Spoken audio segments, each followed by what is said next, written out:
বিসমিল্লাহির রহমানির রহিম। মাননীয় সংসদ সদস্যবৃন্দ, আসসালামু আলাইকুম। ফ্যাসিবাদের নির্মমতার শিকার অসংখ্য মানুষের কান্না আর হাজারো প্রাণের আত্মত্যাগের মধ্যে দিয়ে অবশেষে আজ থেকে পুনরায় যাত্রা শুরু হতে যাচ্ছে জনগণের ভোটে জনগণের কাছে জবাবদিহিমূলক সত্যিকার অর্থে জনপ্রতিনিধিশীল জাতীয় সংসদ। বাংলাদেশের জাতীয় সংসদের রাজনীতির এই ঐতিহাসিক মুহূর্তে আমি আল্লাহর দরবারে শুকরিয়া জানাই, যার অশেষ রহমতে আমরা একটি ন্যায়ভিত্তিক গণতান্ত্রিক মানবিক বাংলাদেশ প্রতিষ্ঠার লক্ষ্যে যাত্রা শুরু করতে পেরেছি। 1971 সালের স্বাধীনতা যুদ্ধের থেকে শুরু করে 2024 সালের দেশ এবং জনগণের স্বাধীনতা রক্ষার যুদ্ধ সহ এই পর্যন্ত দেশে গণতন্ত্র এবং মানুষের অধিকার প্রতিষ্ঠার সংগ্রামে যারা শহীদ হয়েছেন, ত্রয়োদশ জাতীয় সংসদ শুরুর এই যাত্রা লগ্নে আমি তাদেরকে কৃতজ্ঞতার সঙ্গে স্মরণ করছি।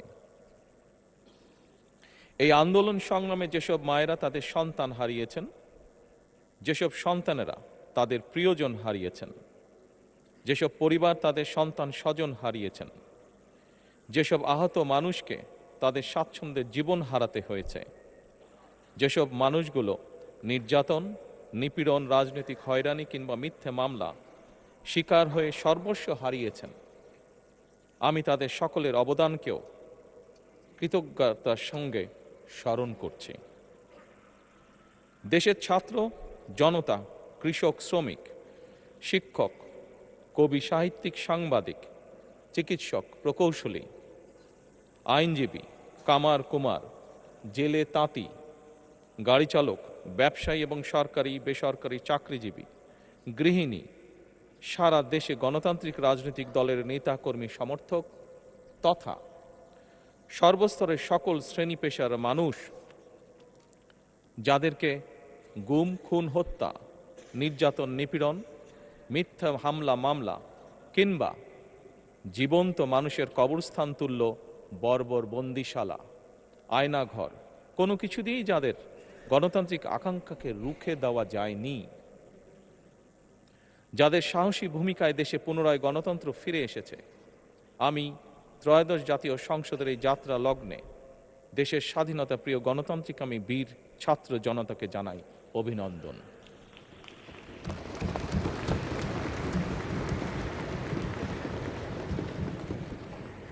সম্মানিত সংসদ সদস্যবৃন্দ,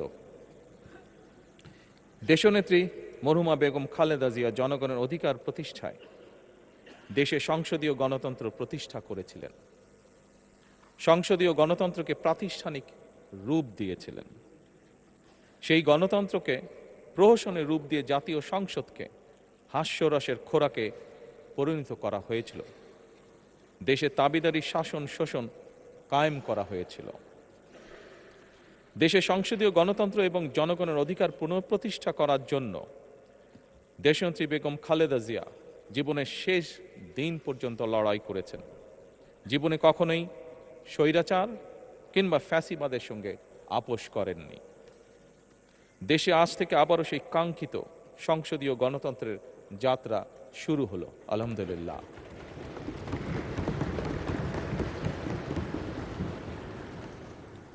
সংসদীয় রাজনীতি প্রতিষ্ঠাতা খালেদা জিয়া দেশ এবং জনগণের সাফল্যে এই শুভ মুহূর্তটি দেখে যেতে পারেননি।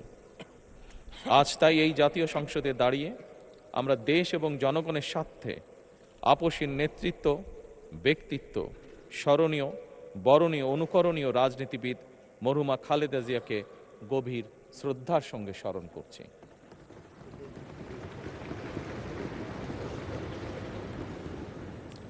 সম্মানিত সংসদ সদস্যবৃন্দ, দেশে বহুদলীয় গণতন্ত্রের প্রবক্তা এবং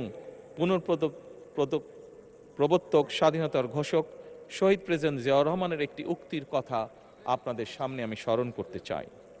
তিনি বলেছিলেন, জনগণই যদি রাজনৈতিক দল হয় তাহলে আমি সেই দলেরই আছি। অর্থাৎ ব্যক্তি কিংবা দলের স্বার্থ নয়, জনগণের স্বার্থই সবচাইতে বড়। এটাই বিএনপির রাজনীতি।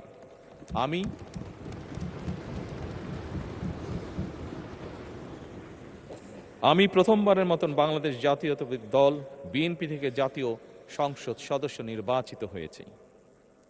জাতীয় সংসদের সংসদীয় দলের নেতা নির্বাচিত হয়েছি।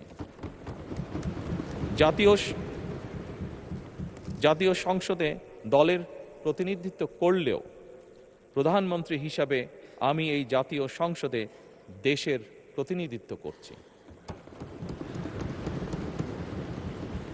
দল, মত, ধর্ম, বর্ণ নির্বিশেষে দেশের জনগণের প্রতিনিধিত্ব করছি। আমার রাজনীতি দেশ এবং জনগণের স্বার্থ রক্ষা করার রাজনীতি।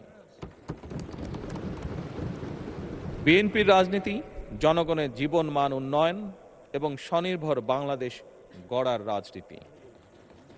প্রতিটি পরিবারকে স্বনির্ভর করাই আমাদের রাজনীতির লক্ষ্য। প্রতিটি পরিবারকে স্বনির্ভর করার মাধ্যমেই বিএনপি একটি স্বনির্ভর, সমৃদ্ধ, নিরাপদ, গণতান্ত্রিক বাংলাদেশ প্রতিষ্ঠা করতে চায়।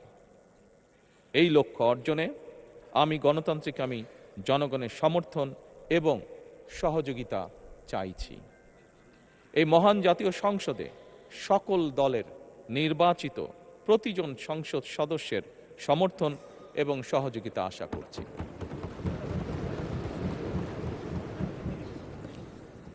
সম্মানিত সংসদ সদস্যবৃন্দ, আমি বিশ্বাস করি আমাদের দল কিংবা মত কিংবা কর্মসূচি ভিন্ন হতে পারে, কিন্তু তাবেদার মুক্ত, ফ্যাসিবাদ মুক্ত একটি স্বাধীন, সার্বভৌম, নিরাপদ, স্বনির্ভর বাংলাদেশ প্রতিষ্ঠায় আমাদের মধ্যে কোনো বিরোধ থাকতে পারে না, বিরোধ নেই।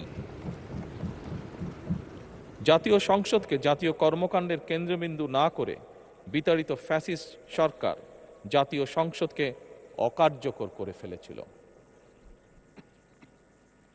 আমরা এই মহান জাতীয় সংসদকে সকল যুক্তি, তর্ক আর জাতীয় সমস্যা সমাধানের কেন্দ্রবিন্দুতে পরিণত করতে চাই।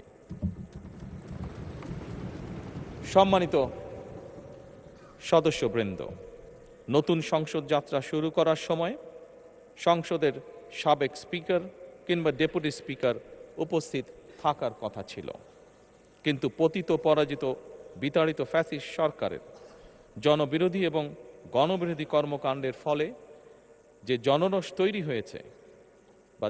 তৈরি হয়েছিল তাতে এই মহান সংসদের সাবেক স্পিকার বা ডেপুটি স্পিকারকে খুঁজে পাওয়া যায়নি। তাদের কেউ কারাগারে, কেউ নিখোঁজ কিংবা কেউ পলাতক। দীর্ঘ ১.৫ দশকের ফ্যাসিবাদী এবং তাবেদারি শাসন শোষণের পর জনগণের ভোটে নির্বাচিত প্রতিনিধিদের নিয়ে আজ আমাদের এক বিশেষ পরিস্থিতিতে জাতীয় সংসদের কার্যক্রম শুরু হতে যাচ্ছে।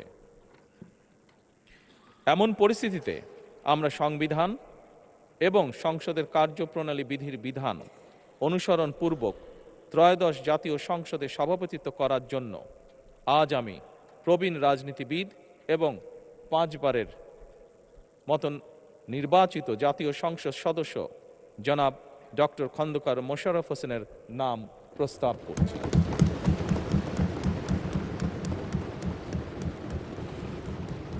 সম্মানিত সংসদ সদস্যবৃন্দ, আমাদের সংসদীয় রীতিনীতির ইতিহাসে এই ধরনের পরিপ্রেক্ষিত নজিরবিহীন নয়। 1973 সালে তৎকালীন প্রধানমন্ত্রী মরহুম শেখ মুজিবুর রহমান ওই সংসদের সদস্য মাওলানা আব্দুর রশিদ তর্কবাদীশের নাম প্রস্তাব করেছিলেন এবং তার সভাপতিত্বে বাংলাদেশের প্রথম সংসদের প্রথম অধিবেশন শুরু হয়েছিল। আমি জাতীয় সংসদের সকল সম্মানিত সদস্যকে স্বাগত এবং ধন্যবাদ জানাই। আল্লাহ হাফেজ। বাংলাদেশ জিন্দাবাদ।